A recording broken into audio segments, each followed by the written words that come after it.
Welcome to The Big Break Show, a podcast where we discuss short-term rentals, entrepreneurship, life, mindset, and everything in between. Here are your hosts, Rafa, Loza, and Jesse Vasquez.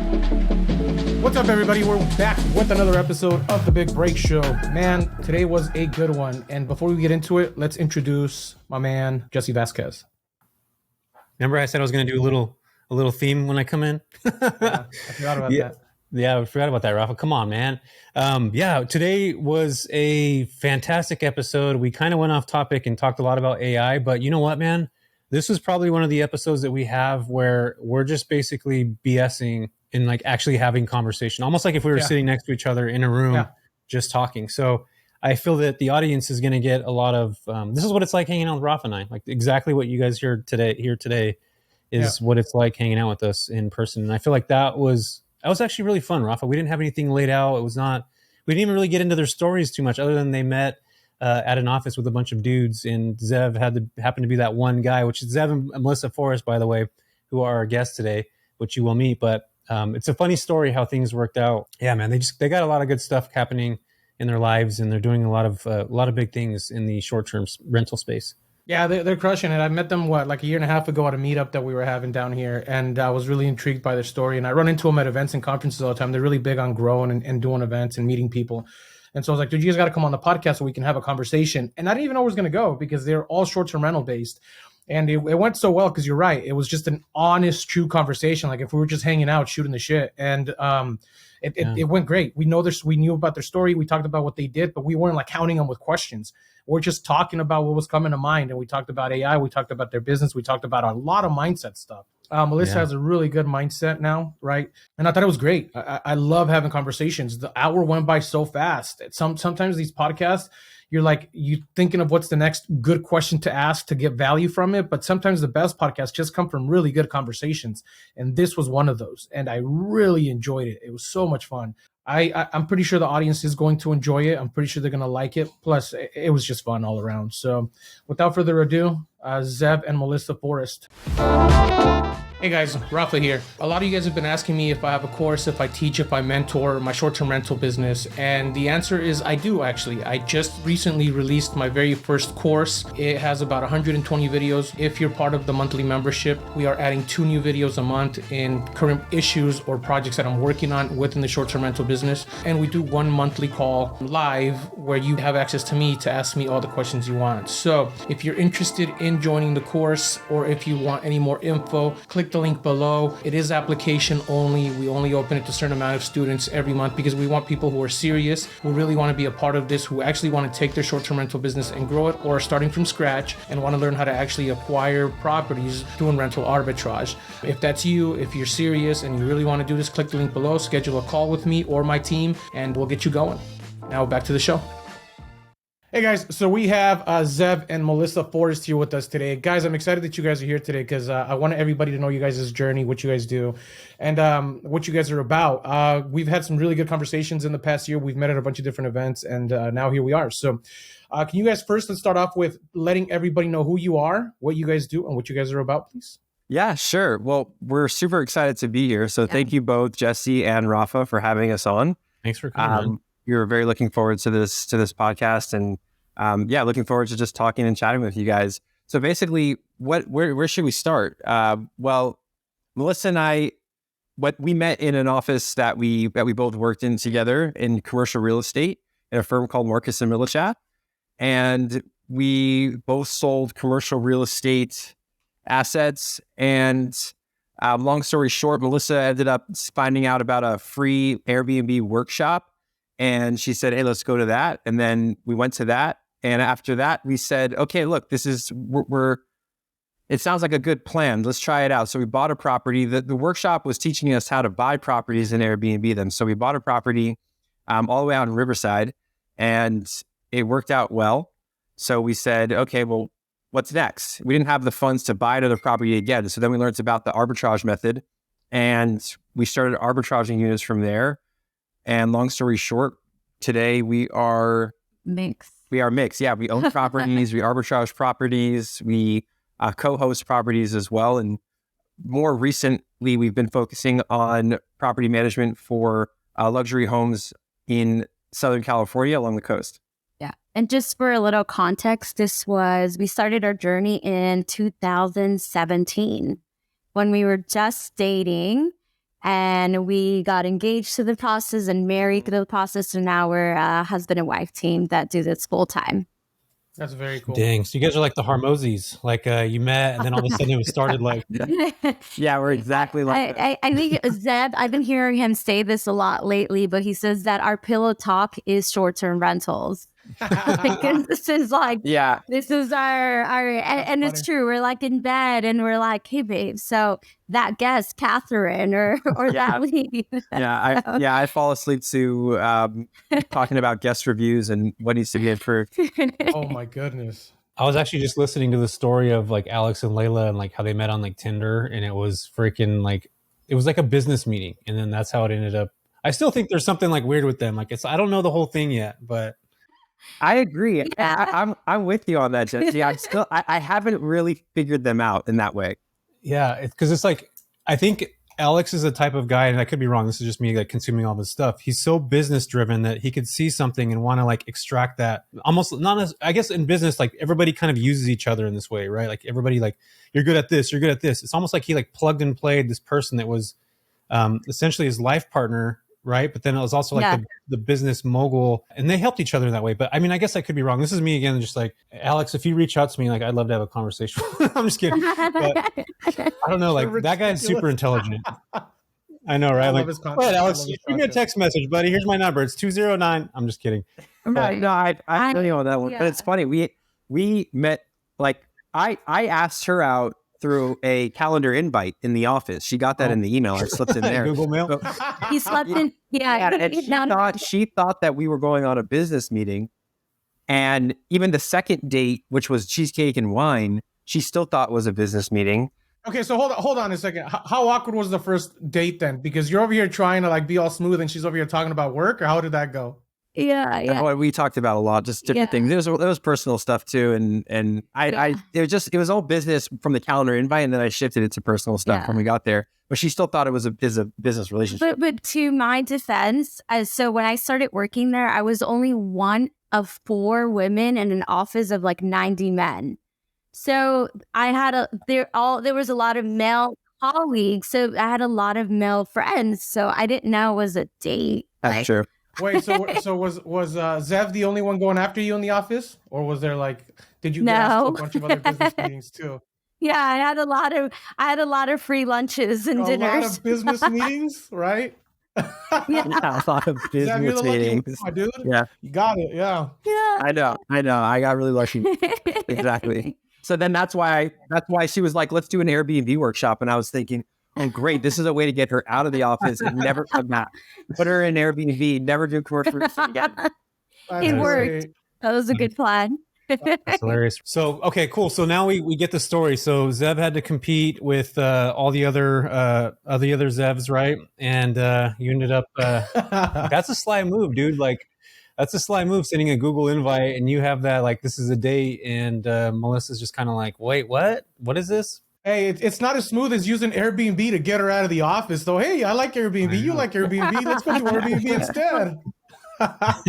So then what happened was then I was like, I found out about this Airbnb workshop, and I sent the invite to all 90 men in the office, and he was the only one that came. So that's how it happened. Gotcha. That's funny. Oh, man. No, unbelievable. Yeah. The lucky one. Yeah, it sounded like you worked in a sausage fest. I did. It was like, yes, she was right. There were like 110 people there, and 8 of them were women.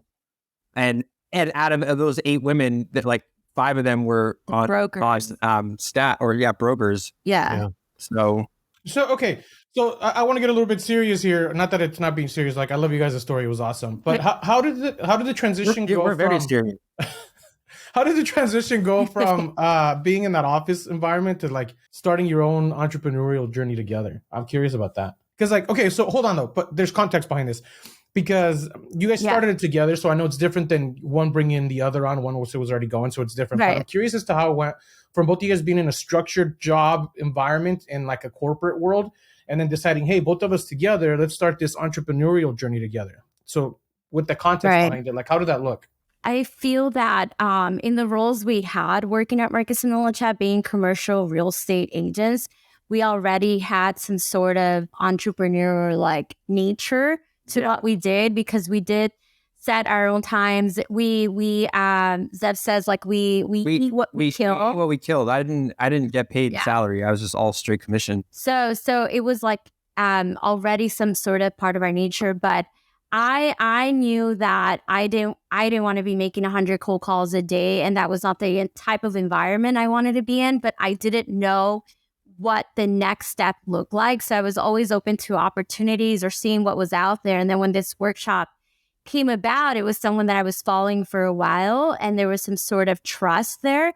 And so that's when I invited him, and it just felt like it was a next step that we wanted to dive into it. And we just dived into that mentorship program. I was gonna say, who was it? George Contreras? Yeah, but yeah. He's the one that we got the house with. That's how we learned. Yeah. Okay, cool. I just randomly guessed right now. I just randomly guessed. That was freaking weird, you guys. Like, I just guessed right now. Should I go play the lotto? Like, should I go right now and just leave this podcast and go play the lotto? I think that was so odd. Yeah. That you just guessed that. Yeah. So when he first started, basically, his course was based on buying a home and then converting them into 2 separate doors. Yeah. Under one mortgage. Yeah. And then actually, eventually, Melissa helped him build out his entire course that he has now. Yeah. And she was the lead coach. Are you getting any residuals from that, Melissa? No. I told her to, but it wasn't in the negotiations in the beginning. So. Yeah. Yeah. Well, Melissa, I'm hiring a project manager right now if you want another job. Hey, we were just talking about being entrepreneurs. We're not going back. We're not going backwards here, Jesse. What am I doing? You can work together and still be entrepreneurs and get a cut. There's a difference. No. Okay, so who are you guys talking about? I'm curious now. George Contreras. Jorge. Come on, Rafa. He's every Latino's Southern California Airbnb guy. I'm going to look him up. I have no idea who you guys are talking about. Come on, bro. Rafa's got to get with the times. Sorry. You know who he is. That guy's crushing it. Like, does he have a podcast? 10 million a month. Yeah. No. Does he? No, he doesn't have a podcast, I don't think. No, he doesn't. Oh, yeah. I do know who this guy is. I've seen him. Tony told me about him. Tony came on his interview thing or something. Oh, cool. I don't know. Okay. Anyway. Okay. So we're getting sidetracked again. All right. So anyways, yeah, I think your question was how we went into the entrepreneurial side. Becoming a commercial real estate agent, though, from my journey was like, I had to meet a certain standard within the group that I was in within that brokerage. And it was a lot of work. It was like I was waking up at like 4 a.m. We're getting home probably around 8 p.m. And that really set the bar for me for starting our own business. But starting our own business was very different than working in the firm, because we had a lot of support from their staff there. Like if I had any questions on the operational side of running my own real estate business, I could go to them. I can lean on them a lot for support. And their marketing side of things, they helped us with all their marketing packages and outreach and all that good stuff. But as you guys know, really investing our time in short-term rentals, we're starting from, well, not from nothing necessarily, because thankfully there's platforms that we get to use too. But building the infrastructure, taxes and accounting and all that good stuff, that takes a lot of work. So, and it still is a lot of work. And that's the major difference, in my opinion. Well, I think that goes hand in hand with any entrepreneur. Everybody thinks that they're going to quit to have their freedom, and it ends up being 10 times more work than what they actually initially thought, right? But once you get to that point where you've delegated and implemented all the systems and processes for your business, you really do have the true freedom of time and place. Do you guys have anything already implemented for your business? Because I know you guys have a gigantic business now. Like, how does that look in terms of automation, processes, teams? Do you guys still manage everything, or do you guys have people in place now for that kind of stuff? No, we in the last year, our business took a complete turn. I started investing in myself on how to be a good team leader and how to hire good people, how to build a company culture. I don't know if you guys follow Natalie. I forgot Dawson. her name. Natalie Dawson. She works with Cardone. Yeah, with Cardone Ventures. Cardone. She has like this book that she just talks all about building company culture and how to hire. And so from there, I started hiring VAs to add to the team, and I went through a lot of them to get to the point where we are now. So we have our VA team that runs the operations, the day-to-day. We have guesty, then we have our team of runners and our cleaners. So what we do on our end is very minimal. It's just focusing on that team culture, focusing on what's next. Yeah. And what I get to build is a team for this, for the prospecting side. Yeah. That hasn't been automated. Yeah, I love that. So we're running a pretty similar system now too. So that's cool. Yeah, I never even bothered to, Zev, to your point, is to build on the prospecting side because I don't really care to grow the arbitrage side of stuff anymore. But I do want to build one now for the hotels that I'm looking to buy. So we're pushing heavy to buy a couple hotels this year. And so now I need to build a prospecting team because I don't want to do the day-to-day work. Right. So like you're gonna find someone to do the analyzing? Yeah. We're gonna delegate all the work. So right now, because I'm partners with two other guys, we just hired someone for acquisitions. We have a team, someone who just came in as a partner to help with acquisitions. And then now we have my two business partners who does the underwriting and the banking and all that fun paperwork crap that I don't like to do and the stuff that they enjoy in doing. And then I do all operations once it goes live. So we're doing like a full circle business for the hospitality brand, which is going to be fun because we're creating an entire business around it to be able to scale. But that requires to have the right people in place too. And it's, to your point, I just need to figure that out at some point. Right. The thing that it doesn't work though is for VAs. It doesn't work because you need to find really more local VAs that understand the market and understand how things run differently here. Because we've had VAs in different countries try to analyze and try to do outreach to owners, and it just doesn't work. So now we're looking to get people locally who can do that outreach and who can know how to communicate in a better dialogue, but also in a better high level conversation. Yeah. The high level that was key. The high level conversation is key. I tried out I tried training a VA for prospecting for arbitrage in the past. I gave them a script just for a basic introduction outreach call and to set them up to have the call with me. Like, oh, if you want more info, I'm going to, when's a great time for you to talk? I can set up time for you with my director of real estate, Zev, blah, blah, blah. But yeah, ideally we want, the goal is like, if we go on vacation for a month, the business is constantly run. It's not put on pause, and that includes the growth, right? Like we can continue to acquire more units. And for the prospecting side, we're speaking more about property management right now. We want to make sure that we can get a sales team that can continue to build new relationships with new owners and more real estate agents and continue building all those relationships when we turn the phone off. See, I'm the opposite with that. I don't want to manage for anybody. Like at all. If I get leads, I'm going to send them to you guys. I'm good. So yeah, please do. Yeah. Okay. Actually, I do have a lead in Huntington Beach. I'll send it to you guys. A 4-bed, 3-bath, something like that. Remind me when we get done with this. Anyway, okay. So the entire business now is from when you started going from your job. You guys started the short-term rentals, running the systems. How difficult was it for you guys to actually build out the systems and put the processes in place and create the SOPs and hire the teams? Like, I want to talk about that for a bit. I want to get in this conversation with you guys because like we're on the same page with this, and I always like to learn how people learned to do that, and two, how they implemented it. Because I went through a ton of VAs before I found some really good ones. Now we source for other people, same thing. But how did it look for you guys, and how's that process? So building it out, I feel like there's really never a point where it stops being built out. It's always an ongoing process. And it's probably been almost about, when was the Nashville last year conference? In March. Okay, so it's been a year now since I started implementing. No, not this year, last year. Right? Yeah, last year. Yeah. The SOPs. And I found it very overwhelming at first. Just because I now had to take everything I knew about the business naturally for the past 5 years and put it on paper for someone to understand. Yeah. And I think I even went into paralysis. I couldn't even start. But thankfully, I do owe this to Mike. I don't know if you guys. How do you say his last name? Mike Frogan. Yeah. Yes. I that's what gave me that push. And so now I just, whenever there's anything for like in regards to an SOP, I just do it in the moment. I use Loom, have Loom on my phone. I record myself doing it in the moment and then upload it on Loom. And then just started creating a curriculum process for my VAs so that I didn't have to reinvent the process again if I hire someone else.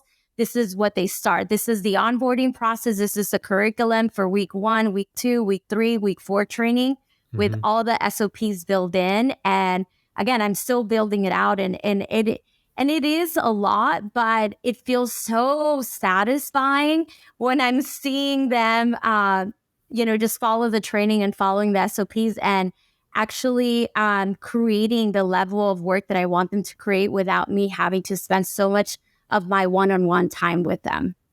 So it's a never-ending process. How have you done it, Rafa? Yeah, it's a big process. But I've been documenting everything from day one. So I'm a little bit different to where I actually started from day one documenting things. And then I didn't get to about 18 units where I actually hired my first VA, but I hired them mainly for guest communication, not for anything else. And then once I realized, oh, wait, I already have everything documented, I can just start delegating the work.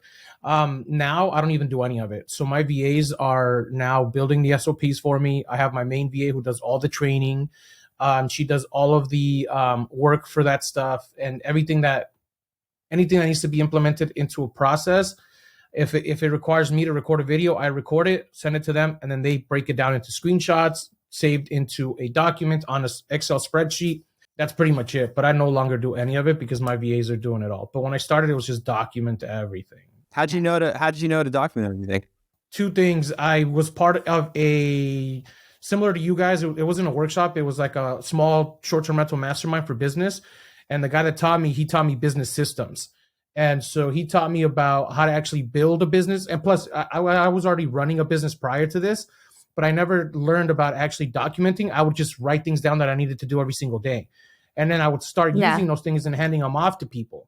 So when I started figuring that out, I was like, oh, this is how you train people. So when I started this business, and then this guy that taught me business systems, I slowly started to implement both of them together. And so I was like, oh, okay, this is something I'm going to need in the future to train people anyway. So I started slowly doing it. Right. It's nowhere near perfect. I hate doing it. Yeah. I wish I would have started 6 years ago when we started this business as well. But again, we didn't even learn business systems or Guesty till last year. So we were running everything for the last, before that, for the 5 years without Guesty, without SOPs. And I was running everything just from the top of my head. So you guys are listening to this podcast, document your systems now, build your SOPs now, get on Guesty now. It's just has to be done. It's the next level of actually having a business. Yeah. What does documenting look like? I mean, you just said Loom right now, but like if somebody's starting right now, Melissa, like, do they just like, today's Tuesday, I'm going to document everything that I'm doing today? Is that essentially what you're saying? Like, just write everything out? So what document looks like, so I have, when you're managing this business, there's different areas of this business, right? There's guest communication, and then there's a communication part, there's the resolutions part, there's the posting to insurance. So you divide all the areas of the business, and then you start creating SOPs for that. So I sit down every day. My goal is to create at least 2 SOPs a day, still up to this point. So if it's something that I already know that I have to do for my business, I just get on Loom and start recording it. Or sometimes things just come up. Like if my VA asks me a question, and that actually happened yesterday, and I realized, oh, let me just answer it on a Loom instead of answering it on a message. And then I record it on a Loom, and I'm like, hey, here, make this into an SOP, just like you, Rafa. So I have an SOP template for them, and then I have them build it out.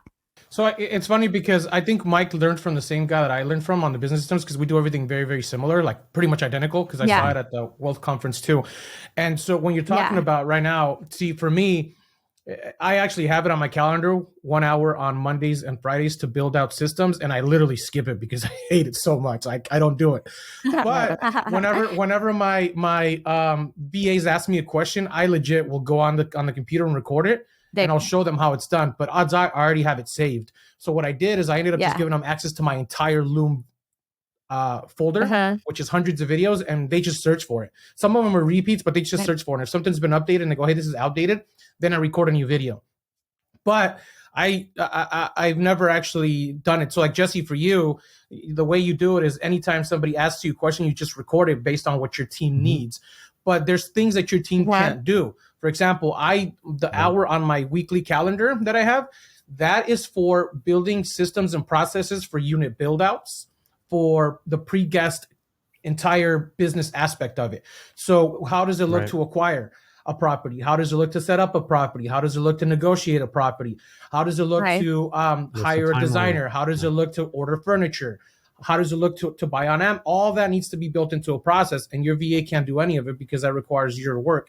So what you do is you document all of that into a process, and then you hand it off to your VA, and then they can put it in a very nicely defined spreadsheet.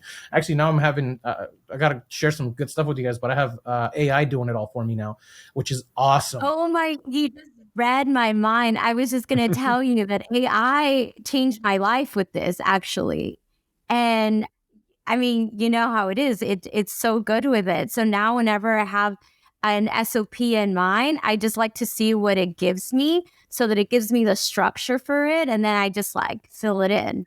Dude, okay, so quick tip. All right, so quick tip for you guys and all the listeners. I took my entire framework of my SOPs, which was a list of about like 400 things, and I said, structure this into an automated system process to where if I were to sell this business, someone can read this and understand it. And it did it like that. And I have literally structures from A1, 1A, 1B, 1B2, 1B3, A2, 2-1, 2A. It's broken down It organized it? It organized everything for me. It was awesome. Amazing. So you guys should do it. Everybody should do it. So anybody can understand it. And that now we're building off of that framework because my entire framework is 100% completed. Obviously, I needed to have everything in place, but it even filled in things that I was missing, which was the greatest part. Like it filled in pieces that I was like, cool. Now I need to build an SOP on that. And that's that ever working process on building your systems and your process that never ends. You slowly add to it. Yeah. So now I go down this list, and when something pops in my head, I go into that list because I have it saved on my notes. So I have it saved on my phone notes, but I also have a spreadsheet on Google Docs. And so anything I add on my notes, I later add onto my Google Docs, or I just go back into ChatGPT and then I go, hey, reorganize this again with the new stuff that I added, and it puts it in the right place where it thinks it should go. It's not perfect. I found some spots where it was wrong, but man, you guys should totally do that with yours. It's absolutely amazing. Yeah, that's interesting. I was talking to Melissa the other day about AI, and it's like, it's overwhelming with the amount of different AI softwares that I'm seeing either ads on or other people using them, like, or Instagram reels where they're like, oh, hey, I use this for this and this for this. Yeah. And then we started actually saving a list of anything that pops up that we think we could apply to the business. I'm not a techie kind of guy, Rafa. You seem techie. Look at all of our backgrounds, look at yours. So I was wondering if do you research different AI softwares yourself and look into them? Yeah, so I do both things. So I'm actually in an unofficial mastermind for only AI with Boostly and a couple other guys, Mark. And so it's like a chat that we started together, and we just share the best AI tools and tips and tricks for the business, which has been, all kinds of masterminds, official and unofficial. And that's how you get better at it, right? And so a lot of the stuff that I use, I share with them, but a lot of stuff they share with me. And so we're constantly implementing stuff. I do research a lot of it, but I try to research the stuff that's going to make it easier for me because, dude, it's a loophole. It's a rabbit hole. You're going down this deep, dark hole, and it's never ending. So I make sure to only look for the things that are going to help me with my business, my organization, and my skills, not all this other random nonsense stuff. Like now, Jesse, which I was going to talk to you about after this episode, we're going to start a webpage for the Big Break Show where we're going to blog out every single episode, and we're going to have the highlight key points for people who just want to overview the episode and not have to watch the whole thing. Right. And it's going to be a blog of every episode. And that's already done through AI. I already have scripts and scripts and scripts of all our videos. Like Otter AI? Yeah. So actually, the way, and we'll talk about this later, but I was going to have Jesse use his people to build a website for us. And then I was going to have my people use the AI that we already have all the scripted stuff, and we're just going to put them together so that we can build it out. Right. And that's going to make everybody's lives easier. The viewers, right? The listeners, the people who like to read, but the people who really just want to know what the episode highlights are. Dude, it breaks it down to you like that. There's an add-on. I'll give you guys an add-on right now. The add-on is called, you should all download it. It's called YouTube and Article Summary powered by ChatGPT, literally. And I can show you guys how to use it after this. I'll show you guys how to use it afterwards, but it's called YouTube and Article Summary powered by ChatGPT. And it's an add-on. Just go into the add-on on the Google Docs. And I got that one for Mark. And I was actually using it before, but I wasn't using it to the level where I'm at now. And what it does is any YouTube video you want to watch, once you get the add-on, you got to turn it on. You got to mess with the settings. But what it does is you hit summarize, and it decrypts the entire video on a full breakdown so you can read the whole video. basically what's that app that you use, Jesse, that we use for transcribing? Otter AI. Otter AI does what Otter AI does, but it does it in seconds. And then you hit a little button. You got to pay for ChatGPT 4 for this one, so it can be good. I pay for the subscription for it. But once you hit that button, it throws you into ChatGPT and it takes the entire thing, and then it gives you the top 5 bullet points, and then you can ask it questions based on its experience and opinion of that article written. Does that make sense? Huh? Yeah. It's gold. It's gold. Anyway. I wanted to do a quick little summary. Do you guys know who owns ChatGPT? Yeah. Jeff Bezos and a couple of Kylie Jenner. Kylie Jenner. Oh gosh, the Kardashian dynasty. Is actually who's that other Jenner? No, it's Elon Musk. Oh, he does. Really? Not Jeff Bezos. I meant Elon Musk. Yeah. I heard he's the one behind it, answering all the questions. He is. His brain is connected to it. That fast? Yeah, that fast. He's not the owner. He's the majority investor in the project with the people that built the team together. Yeah, he's the majority owner of everything. Anything that feels like it's 20 years ahead of us, he has his hand in. Well, I mean, he's building out the implement chip right into people's brains or whatever. Anyway, okay, so we got sidetracked again. We're going into the AI conversation. We can have Jesse. We should actually have an episode on AI. We've been talking about this forever.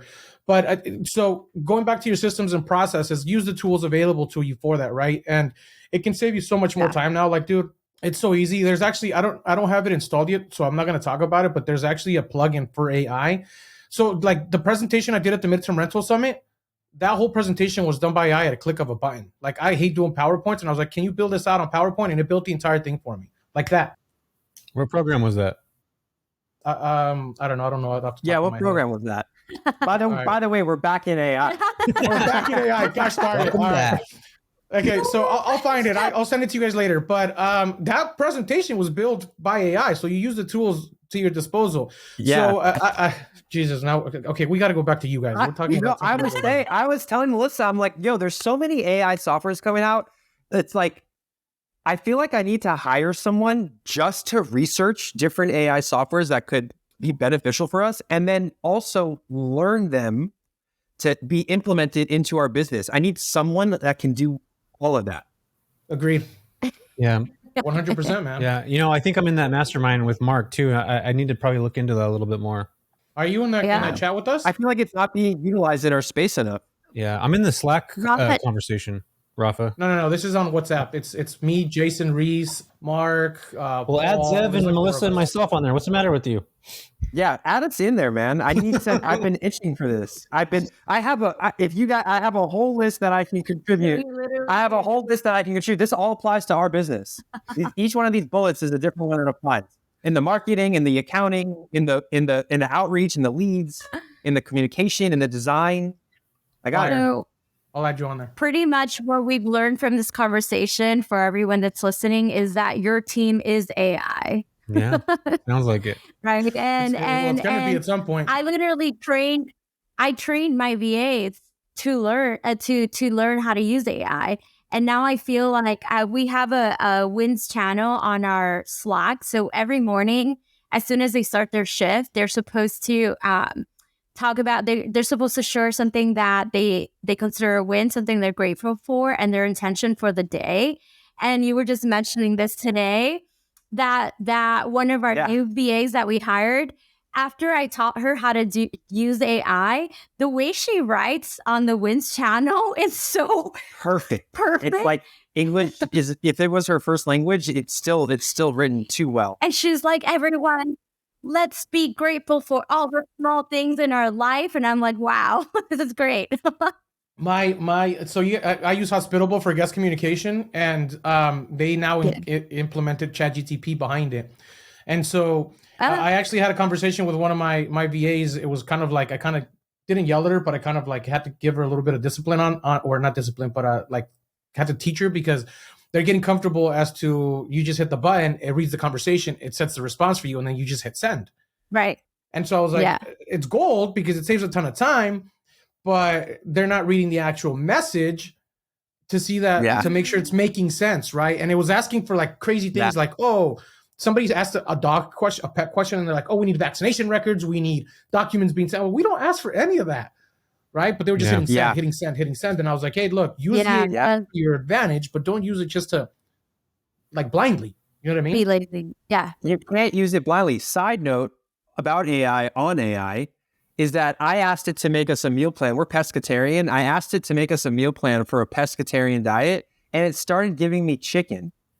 It snuck it in there in some of the days. And I said it, I'm like, you just gave me chicken. This is not a pescatarian diet. And it goes, oh, I'm so sorry. I apologize. Let me redo this. And I'm thinking, like, if I didn't read that, it's not always perfect. Yeah, it's not 100% not. There's a lot of things that and it's constantly learning on its own, right? Now they just changed ChatGPT where it only learns for 30 days out, to where it's only holds 30 days conversation of what you're implementing, but it all goes down to the main prompt that you use it. All right, gosh darn it, we're gonna go on this forever. Let's go back to you guys. Let's go back to this automation process. This is the we're gonna put Zev, Melissa Forrest, and AI on the title, right? It's like, all right, cool. No, okay. I actually do have a question though, because I've always used Hospitable for my entire system because I've had my VAs manage everything like on the things that couldn't connect, which everything's pretty much connected now anyway. But I just switched to Guesty Pro across all my units. Are you guys using for host or for pro or pro? For pro. You guys are using pro. Why are you guys using pro? To be honest, it's just because the mastermind that we're a part of, that's where everyone was. That's what everyone was using. So. Yeah, but, okay. So and don't get me wrong. There's no wrong answer here. I'm just curious because I stayed away from it for so long because I didn't need it because number one, it's too expensive. Number two, it has very specific needs. Now I need to meet those needs, and therefore it helps with it, right? But I'm curious as to, well, you kind of answered it already. Why? But the reason I'm using it is because I need it for the hotels and I need the channel connection to all the platforms. But prior to that, I didn't need it at all because the cost of Hospitable is so much cheaper and it does the exact same thing. And it actually does automation and messaging way better than Guesty for Pro does. Why'd you guys go for Pro instead of Guesty for Host, even though everybody in your group uses it? Did you guys look at the comparison in each one or you just went with it? No, I just went with Pro. Yeah, that's what was in their mastermind, Rafa. Yeah, we're on VRBO and we also have it connected to our direct booking site. Yeah, are you guys on Expedia? Are you guys on like Google, all that other stuff? We're not on Expedia, just VRBO and our direct booking site. We've only heard bad things about Booking.com. Yeah. Well, if you don't know how to use it, it's terrible. Yes, 100%. Yeah. And hotels is very different though in terms of like marketing on Booking.com and Expedia, no? Yeah. Like you have to be on there. 100%. Yeah. Yeah, I'm getting on every platform. Every platform. So I've used them all. Yeah, you should be. Except hotels.com and Hopper, which I'm getting implemented onto right now. So I have a question on this actually. So because I use IGMS, it's obvious opposite of what you guys are using. When I switched to IGMS, since I'm a professional manager, I have to pay 14% to Airbnb. So now, do you guys pay that same amount to Airbnb too, using that platform? Instead of 3%, you're now paying 14%? No. Wow. Why 14%? Because Airbnb has a setup where if you're using professional property management software, you have to pay like a management fee. What? Yeah. No. Yeah, you guys should look into that. It's like not that you guys are paying it. It's just you guys are taking the hit instead of the guests now. You guys should look into it because with Guesty Pro it happens. So you guys probably are paying the 14% coverage. I've seen that. Someone posted that once. I've seen that happen automatically. And they kind of snuck that in there on someone we knew too. That just like they send you an email that they changed it automatically from someone that we know. Yeah, if you're using Pro, you're going to have that same percentage, right, Rafa? Yeah. If you're using Pro, you're going to so the way it works is if you're not using any Pro software, you pay 3% yourself and the guest pays 12%. But if you're using Guesty Pro, you pay 14%, the guest pays 0%. So it saves money on your guests. It gives you more eyeballs because they're paying no fees, but you're taking the fee up front. So it's a higher charge. I'm doing it anyway as a pricing strategy, which is working great, even without Pro. But I just, at the cost of saying this on this podcast, I just raised the 14% on my side, so all my guests still pay the same amount anyway. I just have a higher nightly rate, and I still make the same amount of revenue. Wait, hold up. So you've seen a good growth and a good like an increase in demand because of that? Yes, dude, 100%. I've tried all of the pricing strategies that everybody's out there promoting, where take the cleaning fee off, or lower the cleaning fee, or lower the rate, raise the cleaning fee. None of that shit works. The 14%, you take the hit, raise the 14% on your back end pricing manager software, and Airbnb boosts the shit out of your listing for a solid month and a half, and then you have to start tweaking your prices from there. But I saw a huge increase. Yeah. I mean, like, I'm not kidding you guys. It went from like, my occupancy went from like the next 10 days at like 8% to like 24, 25, 45%, like up to that level. Even with the increase in price too. Mm-hmm. Yeah, because it's a sales. It's a psychological thing. Yeah, people are not paying fees. Getting a discount. Yeah. And then do you market it in like the title? No, haven't tried it yet.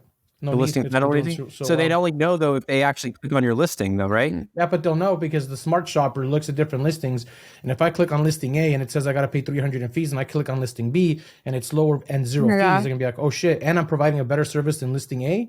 They're going to go, well, this place looks nicer and I don't have to pay fees, even though it's the same price. I'm going with them. Right. Mm-hmm. That's a good little tip. But yeah, 14%, you guys, anybody that has operating professional property management software, you're going to be paying that. So, how are you notified about it? You're not notified. You'll just see it on your payout statements. Like we do all of our payouts. I remember when I first switched to this, I called Rafa. Remember Rafa? I was like, dude, I'm paying 14%. He's like, I don't pay 14%. I only pay 3%. I'm like, well, how the hell are you managing all your properties professionally if you're not using? And he's like, yes, what I'm using. I think you're using Hospitable at the time, right, Rafa? I still am, my friend. Should have listened to me from day one and saved a bunch of money. So, but yeah, but I need it. We're integrating private, we're integrating our own websites on it so that like we have to have it. But yeah, at the end of the day, it's like that 14% goes a long way. Did you guys see that new bill it's going to potentially pass, where they're going to charge another 15% for everybody's short-term rental operating? That shit is not passing. That's bullshit. Yeah, I did you guys sign the petition for that? I signed like 1,000 of them. Yeah, I did. We I didn't even know about the petition. We just heard about it at the VRMA that we went to in LA recently. And dude, this happened a long ass time ago. Yeah. Yeah. No. Yeah, it's happened a long time ago, but now it's getting, because there's a vote on it. There's going to be a congressional vote where it's going to the Senate. So California hates its people. It's not just going to be California, by the way. This is a lot of different states that they're going to follow. Yeah. And the reason being is because we're borrowing so much money. There's actually, I don't know if you guys read about this with the Federal Reserve. We've capped out how much money that we borrowed as a nation. So now we have to borrow like another $1 trillion from our own selves on top of everything else that's printed. So the government has to figure out how to take from operational businesses now. And how many short-term rentals are there like around the entire world? So, or just the US in general. So there's so many little things that are going to have to happen. And this is why, again, like I've been talking about midterm rentals for so long, is that as more of these things start happening, it's going to take away from the traditional operator. I mean, imagine I have 14% now that I'm paying as a property manager. So are you, Zev and Melissa and Rafa. And then we get 15% that the state's going to add on top of that. So 30% of our income is now gone. Wow. Yeah. Gone. So like, what are you going to do to stay afloat? First off, we can't even buy a property now that's going to cash flow as a long-term rental in a lot of states, especially California. So if you look at it as a whole, like, and I think this is a good conversation to have right now. I know that we're probably going off topic, but if you're operating a business right now and you see these things that are happening, like you have to make sure you structure yourself in a way that you can get out of that for whatever reason at whatever point, and I don't know if that's the hotel's already paying taxes. So Rafa's like, you're on the right track already thinking of an exit, right? And other short-term rental operators like start thinking about midterm rentals, because essentially over time that could phase out. And plus you're paying that 15%. You got to figure a way out how to move around that. And it's anything that will happen, right? That's like the Newton's law when it comes to that stuff. So it's just something to think about, and adapt. And who knows what's going to happen? I mean, it could pass, it might not. But the way that I look at it, with the way the economy is going, with us borrowing more money, I mean, of course, they're going to raise the cap, dude. They're going to raise the ceiling on the debt that we're allowed to keep borrowing. It happens every 10, 20 years, and they always end up raising the ceiling. Pretty sure it's going to happen again. Right, but they got to pick it up from somewhere. They got to make up for that. Jesse, what you said, shift midterm rentals, they won't apply to that. But at the end of the day, there's still going to be short-term rental demand, right? So we're still going to have like the hotels, or even let's say all short-term rentals were off the market, just hospitality, just hotels were there, short-term rentals and hotels. Like, how does the short-term rental operator, without shifting to midterm rental, how are they ever going to handle this added on 14, 15% from the state? That's exactly what my point is like, I don't think there's really, I mean, again, we look at interest rates right now at 7%. We're buying a property, say for $500,000, our mortgage payment is $3,800. All in, water, sewer, garbage, we're at $4,300. It's like, so we got to make $7K to make that work. And then not only that, now you have to give 30% of that $7K away. That's already putting you down to your principal payment. Like, what's the point of even short-term renting if you're going to make the exact amount of. So that's what I'm trying to like have everybody understand is like there has to be another way out. I think Rafa's onto something. I think boutique hotels, you're going to be paying TOT taxes, whatever. That's law. That's legislation. It's like that's part of the county, the state level, right? Yeah, but it's all hospitality. It's not just short-term rentals. It's all hospitality is going to get that tax. Right, but then there's also not any like hotels have stringent regulations where these people need to abide by this or sanitary rules. We don't have that for the short-term rental industry. There's not any specific things that put us in there. So I'm saying is that the hotel industry is like always been up here. We have these cool, unique experiences that make us, stand out in a lot of different ways. But as the economy shifts, as the market shifts, as more things happen, like regulations like this, added taxes, like it's going to be way more difficult to be able to cash flow from these properties. So that's why I always tell everybody, like, have an exit strategy today. Because in California, if you're operational, 6 months from now, a year from now, you might have another added tax where you're now paying 30%. And I think prices are just going to all come up or go down. It's coming up. Look at the cannabis industry. Do you remember when it became legal and the taxes on it were crazy, like 30% now, 35%. It just went up like crazy. And I think the prices just went up and people just paid it. Yeah. Yeah. It's just, it was the same kind of taxes. Like we're paying, like in our markets, we got the TOT taxes that are passed through to the guest, and then you got the Airbnb fee. If we think as operators, we're going to pass through this tax as well to the guest, they're going to be paying upwards of 45% in fee, which is crazy. Yeah. This is also one of the reasons why we started shifting focus a lot more into luxe homes, and serving clienteles that are paying without a question $2,000 a night plus, and then pay thousands of dollars in TOT and don't even question it. And we stepped into that world last year and getting bookings for 3 nights for $10,000 or $40,000 without a question. So that's why we're like, all right, so you're talking about everyone should have an exit, right? So some people could be mid to rentals. And for us, we just started feeling like we want to focus on Lux, and we have Lux arbitrage and Lux co-hosting. And I feel like people with a lot of money are probably paying 30% higher nightly fees. They're probably not going to really question it, versus more than that, like 100%. having, like I questioned when they're paying like $4,000 in TOTs, and I'm like, oh my gosh, they didn't even say anything about they're also higher income are not affected by a recession either. I was going to say, I just stayed at Airbnb in Malibu, like literally right on the water. It was $1,000 a night. I would do that all over and over. That's the kind of places that I like to be at. Like those are the kind of places that I want to stay at. So there's an absolute clientele for that. And I think that that's a smart move to go that route. Now there's a lot of like arbitrary things that you have to do to be a professional operator in that space, like having a concierge service, like those kinds of things are going to be really important, especially as we're moving into this, like, the property management companies. There's a lot of them everywhere. Like, how do you separate yourself from everybody else? So I think that those things, and Rafa and I have talked about this for a long time, like adding amenities and things that most people don't have, or concierge, or even like, somebody that comes in and cooks meals. Like those are the things you got to do in those like top tier spaces right there. I think that's a smart move if you guys are doing that, or if you're implementing it.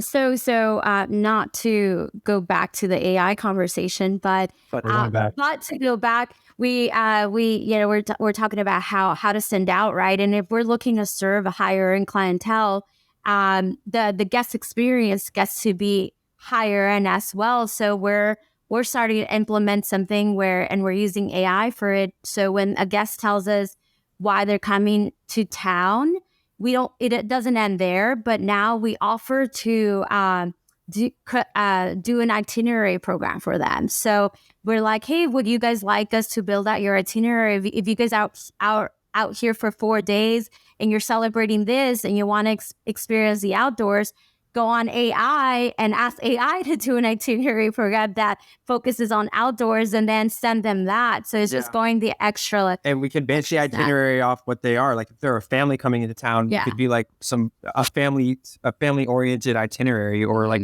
if they're travelers, adventurers, or whatever, an adventure itinerary, or stuff like that. So Yeah. How are you guys using that? How are you guys using it to build that out? So it's going to be, so when when the guest fills out the check-in form with Guesty and they're telling you why they're coming to town, so then we're going to add another line item where we're going to ask them if they want us to build the itinerary for them for the reason that they're coming to stay with us. So if they say yes, then we're having the VA just use AI to build it out for them and then send it to them.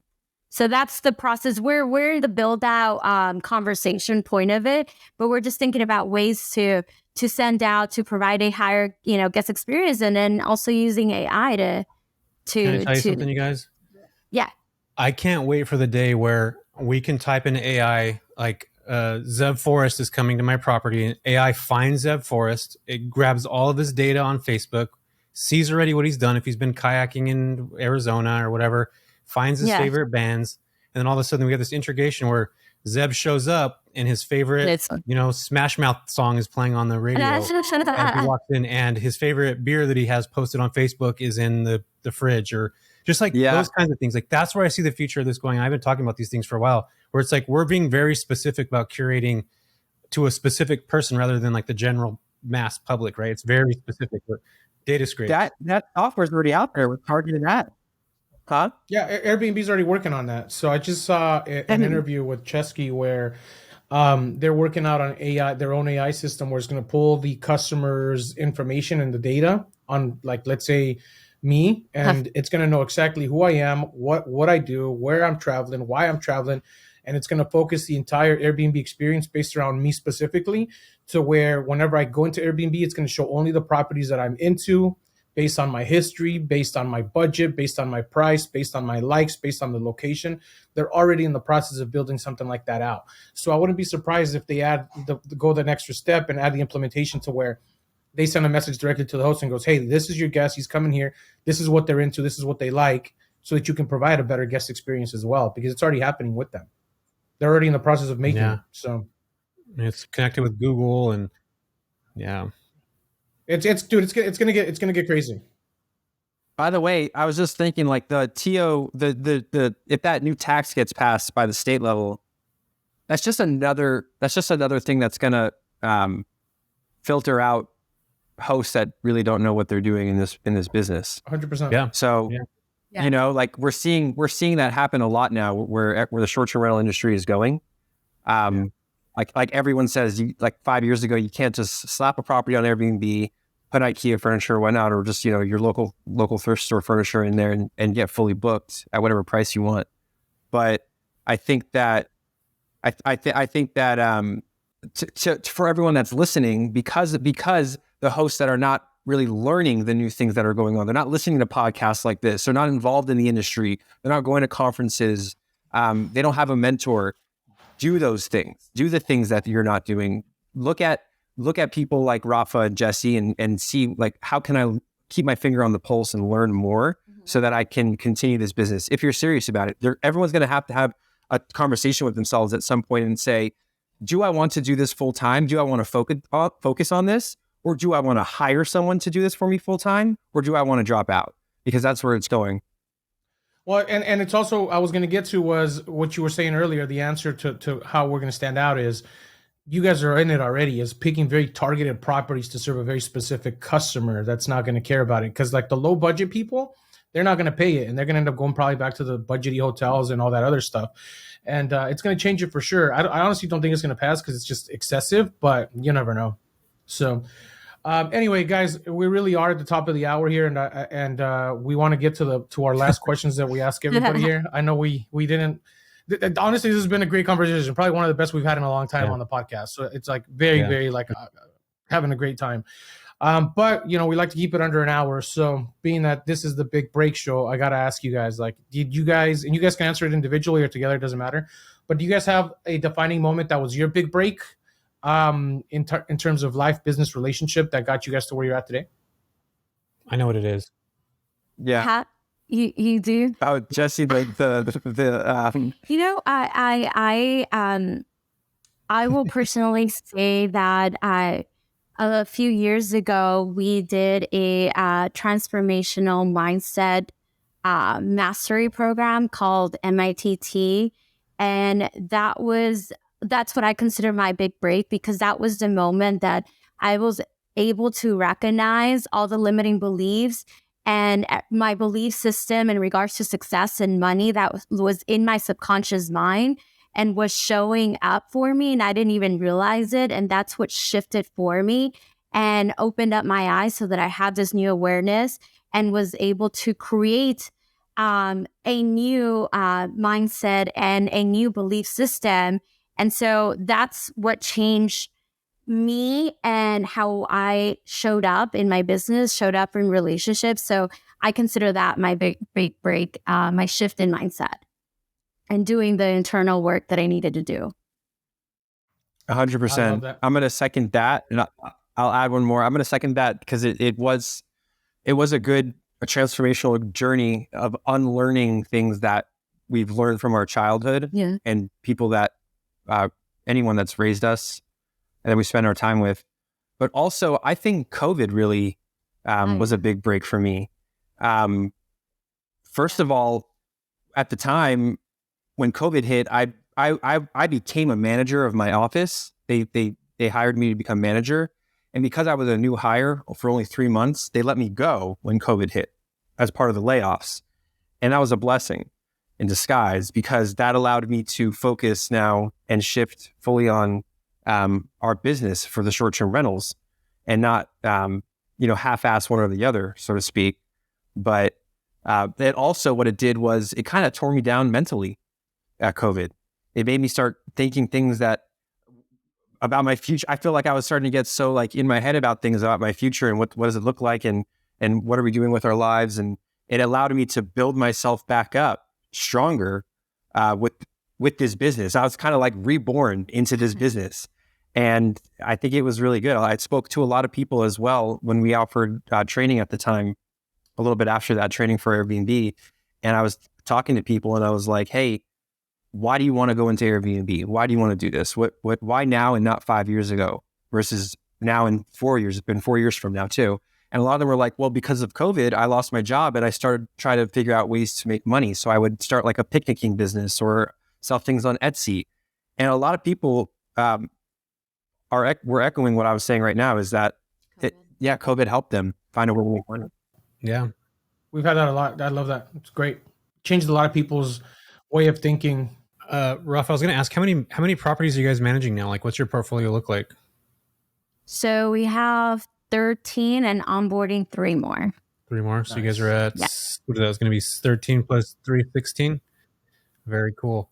And own versus arbitrage versus co-hosts. What's your split on that? We have, so the 3 that we're onboarding are co-host. Got you. Nice. So, and the rest we own 2, and then the rest are arbitrage. Nice. Got it. Okay, cool. So you guys have a good little split. Yeah, we have a good little split. But everything moving forward is going to be Lux. Just Lux. We want to specialize in that, and hopefully owning in that as well. Yeah. But that's what we want to specialize in for sure. Got it. So now you guys this is your full-time gig, both of you guys, right? You guys aren't doing any other side work. This is it. This is it. Yeah. And you guys living pretty comfortable? Very. Yeah. We're grateful. Yeah, we are. We're very grateful. We work from home, and we both have our offices in the home. And like Melissa mentioned, this is our pillow talk. We talk about, it makes me. I have a true appreciation for you guys, because, I don't know whether your significant others are involved in the business or not, but because the face that I see all the time is you guys. And really, truly, hats off to you guys, because I'm so grateful to be in the business with Melissa, my wife, because when something comes up in the business, we can immediately, if it's something that's more pressing than not, I can run out of my office and knock on her office door, and we can immediately discuss it and brainstorm it and go back and forth with what our thoughts are on it and come to a solution, right? I can only imagine going about this on my own and fighting these thoughts in my head about what to do about a certain scenario that I'm not used to. And that would be a struggle for me. Because even things that I have to try to think about on my own already, I sometimes get an analysis paralysis too. And being able to discuss these things with Melissa is truly helpful. And again, hats off to you guys for being able to handle those things on your own. Yeah. It's been a journey, that's for sure. Rafa's girlfriend's involved in his business now. I don't have my wife's not involved in my business. We just we don't get along on the business stuff. Like she doesn't get it, doesn't understand it. Certain people have it. You guys are Layla and Alex Hormozy-ish. Just kidding. You're not that. You guys aren't weird. You guys are like super normal people. But I love that you guys have that option to be able to build. We have Jesse, my cabs are not that big.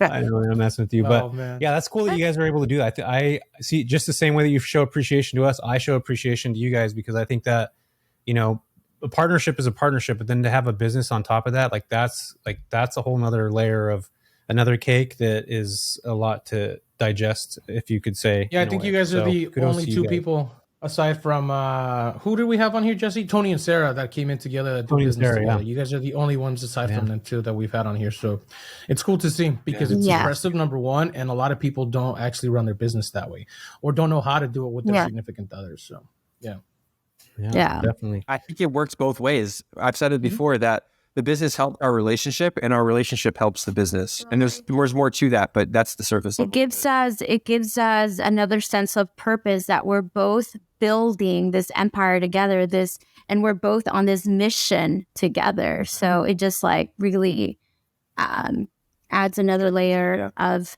strength and passion to the relationship. I love that. That's not for every couple though. Only certain couples can handle that. So I'll tell you that. Yeah. One more thing that we have for you guys. I know we're at the top of the hour. Something that somebody could take from this episode, doesn't matter what it is, like learning and apply, something that somebody can apply to their lives after listening to this or just something in general. What would that suggestion be? Yeah, I'm still in the thought process of mindset. So because that was so life-changing to me. So many times we're listening to podcasts or books or masterminds because we want to learn the tools, but you could have and learn all the tools and have a toolbox full of tools. But if you don't have the mindset and you're not really in the awareness of how you're showing up, your limiting beliefs, or overall your whole mindset process of it, you're not going to really achieve what you want to achieve in life. Everything's just going to be temporarily, because behind success is mindset. Behind success in business, in your relationship, in your marriage, as a daughter or as a sister, it's all starts with mindset. So I would just say, start investing into your mindset. Start looking into books that are about mindset, or programs that are about mindsets, or mentors that teach about mindset, and not just business or just the tools, because that's just temporarily. You really need the mindset behind it. Yeah. I totally agree to that. Yeah, I feel like, even talking to my brothers and stuff, we were just talking about this on the previous podcast.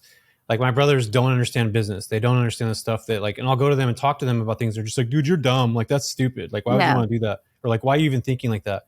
And it's crazy that when you surround yourself with people like Rafa and you guys, and people that are achieving more, things that are outside of even money, that thought process is so different. So, and I really wish that a lot more people adapted this mindset when it came to, thinking different, or even having $1 million. When I was a kid, I thought that was it. You handed me $1 million and I'm like, this is freaking amazing. Sure. I can live the best life. $1 million is not shit in reality. It's really not that much money.